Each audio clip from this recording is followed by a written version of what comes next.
नमस्कार दोस्तों। आज की इस वीडियो में मैं आपको बाल गोविंद भगत पाठ का सार बताने वाला हूँ। तो चलिए दोस्तों शुरू करते हैं।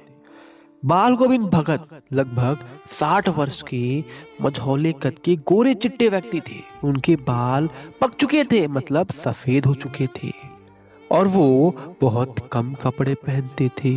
कमर में सिर्फ लंगोटी और सिर पर सिर्फ कबीरपंथी टोपी लगाते थे।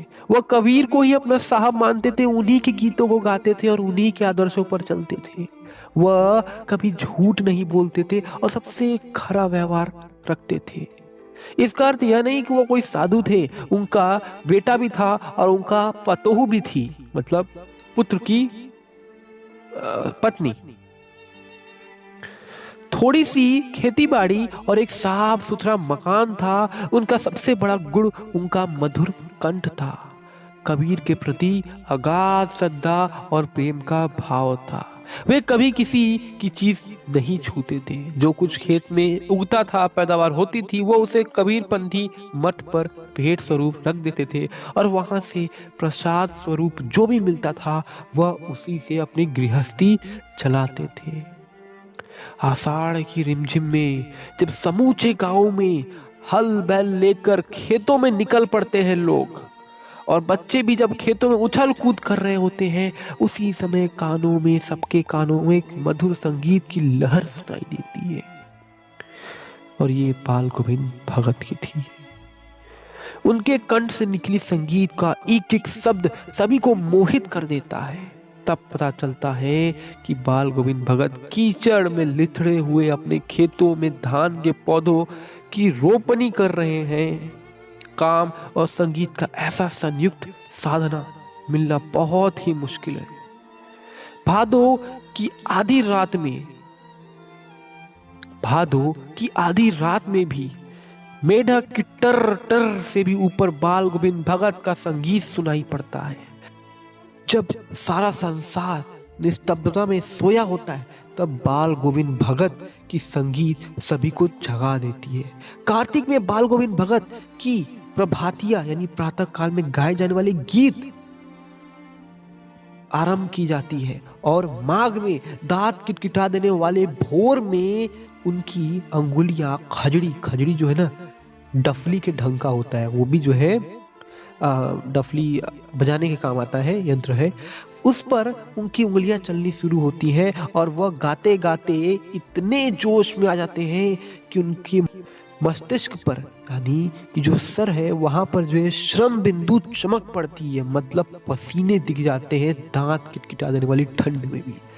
गर्मियों की उमस भरी शाम में मित्र मंडली के साथ बैठकर संगीत के इस प्रकार लीन हो जाते हैं, संगीत में वह इस प्रकार लीन हो जाते हैं कि उनका मन उनके तन पर, उनके फिजिकल मतलब उनके शरीर पर हावी हो जाता है। मन तन पर हावी हो जाता है, मतलब वे गाना गाते गाते नृत्य यानी नाचने भी लगते हैं। बाल गोविंद भगत की संगीत साधना का चरम उत्कर्ष उस दिन देखने को मिला जब लोगों को यह पता चला कि उनका पुत्र बीमारी के बाद चल बसा। लोग जब उनके घर पहुंचे तो देखा कि भगत जो है, यानी बाल गोविंद भगत जो है, उन्होंने मृत पुत्र को चटाई पर लिटाकर सफेद कपड़े से ढक रखा है तथा उस पर कुछ फूल और कुछ तुलसी दल बिखेर दिए हुए हैं। उनके सिरहाने पर चिराग जलाकर आसन जमाए हुए गीत गाए जा रहे हैं। पतोहू को भी रोना भूलकर उत्साह मनाने को कह रहे हैं बाल गोविंद भगत, क्योंकि आत्मा परमात्मा के पास चली गई है, जिसका शोक मनाना उनकी दृष्टि में व्यर्थ है, मतलब उनके नजरिए से बेकार है। क्यों रोना? उनके नजरिए में इस बात का शोक मनाने की कोई जरूरत ही नहीं है, क्योंकि हम तो आत्मा है और हम परमात्मा यानी भगवान, ईश्वर जो बोल लो, हम उनके पास चले गए, तो इसमें शोक मनाने की कोई जरूरत नहीं है। बाल गोविंद भगत कोई समाज सुधारक नहीं थे, किंतु अपने घर में उन्होंने समाज सुधारकों जैसा कार्य किया। अपनी पतोहू से अपने पुत्र की चिता को आग दिलाई। श्राद्ध की अवधि पूरी होने पर पतोहू के भाई को बुलाकर उसके साथ भेजते हुए कहा कि इसका पुनर्विवाह करा देना, अभी यह जवान है। पतोहू के मायके न जाने की जिद करने और यह कहने कि मेरे जाने के बाद आपके खाने पीने का क्या होगा, किंतु वे अपने निर्णय पर अटल रहे। मतलब उन्होंने कहा कि चिंता मत करो, तुम जाओ।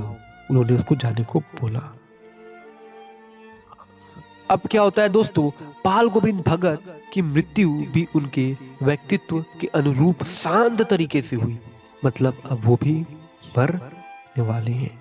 हाँ दोस्तों, उनकी पतोहू को तो उन्होंने भेज दिया अपने भाई के साथ वापस घर मायके, ताकि उनकी शादी करा दी जाए दोबारा।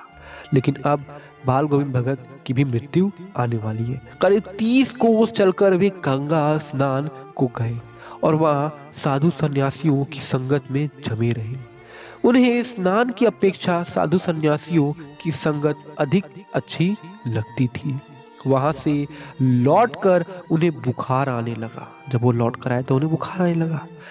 इस पर भी उन्होंने अपना नित्य नियम दोनों समय का गीत, स्नान, ध्यान और खेती बाड़ी देखना इत्यादि नहीं छोड़ा। सभी काम अपने करते रहे।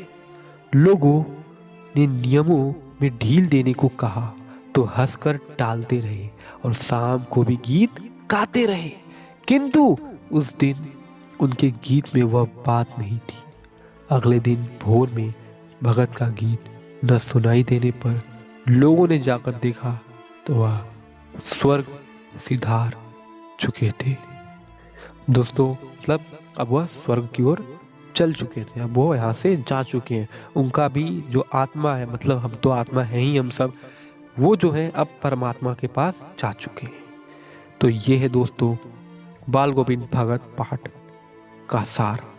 कैसा लगा दोस्तों? अच्छा लगा यार तो शेयर करो अपने दोस्तों के साथ भी, और प्रिपरेशन करो एग्ज़ाम की। और सारी वीडियोस प्लेलिस्ट सेक्शन में है, वहाँ पर जाओ, सारी वीडियोस देखो। और कोई हेल्प चाहिए तो यार कमेंट करो, मैं आपके हेल्प के लिए यहाँ खड़ा हूँ हमेशा। धन्यवाद।